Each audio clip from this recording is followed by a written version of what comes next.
Now, Republicans in the U.S. House of Representatives began a public hearing. The probe is over a laptop said to belong to Hunter Biden, son of U.S. President Joe Biden. Even before the proceedings began, the White House denounced the hearing as a bizarre political stunt. White House added that the probe is motivated by denial of Biden's 2020 election victory. The GOP-led House Oversight Committee heard former Twitter executives. The executives testified under subpoena about the social media platform's efforts to limit discussions of alleged content of the laptop of Hunter Biden. All of this happened 2 weeks ahead of the 2020 presidential election. January 2nd, 2002. Throughout his presidential campaign, Joe Biden assured the American people that he had never spoken to his son about his overseas business dealing.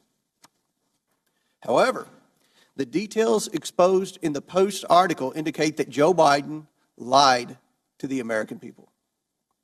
Immediately following the story's publication, America witnessed a coordinated campaign by social media companies, mainstream news, and the intelligence community to suppress and delegitimize the existence of Hunter Biden's laptop and its contents.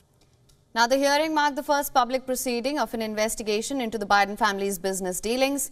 Committee Chairman James Comer has accused Hunter Biden of leveraging his father's political influence to pursue lucrative international business deals. The proceedings focused on Twitter's decision to temporarily block tweets about a New York Post article on the laptop. Former Twitter executives say they mistakenly believed that the New York Post article contained hacked material.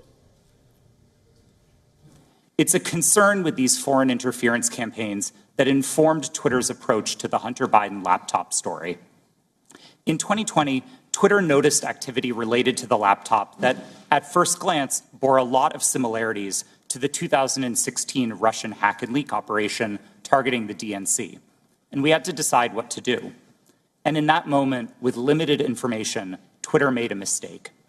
Under the distribution of hacked material policy, the company decided to prevent links to the New York Post stories about the laptop from being shared across the service.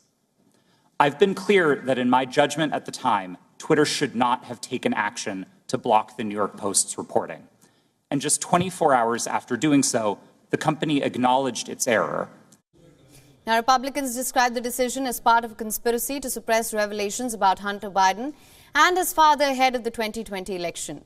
Former Twitter executives acknowledged that blocking New York Post tweets was an error.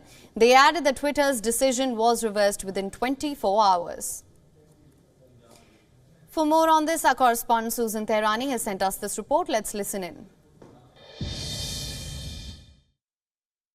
Former Twitter executives acknowledged on Wednesday to lawmakers that they had made a mistake back in October of 2020 for temporarily suppressing the New York Post story regarding Hunter Biden's laptop, but insisted that there was no government involvement in making that decision. Republicans grilled social media executives over Twitter's handling not only of the laptop story, but broader censorship at the company before Elon Musk took over. This was the first high-profile hearing in front of the House Oversight Committee investigating President Biden and his family. And the hearing had a number of contentious moments, including one where Georgia Representative Marjorie Taylor Greene confronted Twitter's former head of trust and safety, Yoel Roth, for suspending her account due to Twitter's policy of COVID misinformation during her 2020 election campaign. She called this interference in elections because she was not only not able to talk with her constituents and communicate with them during that time. And it was not only her personal account, but also her account pertaining to her campaign as well. Ultimately, Greene's account was reinstated after she won re-election and Elon Musk took over Twitter. Also, head of the committee, James Comer, confronted Roth about a tweet that he had sent out calling former President Donald Trump and his supporters, quote-unquote, actual Nazis. Roth expressed regret for that language during that hearing. Susan Tehrani reporting from New York for WION World is One. WION is now available in your country. Download the app now. Get all the news on the move.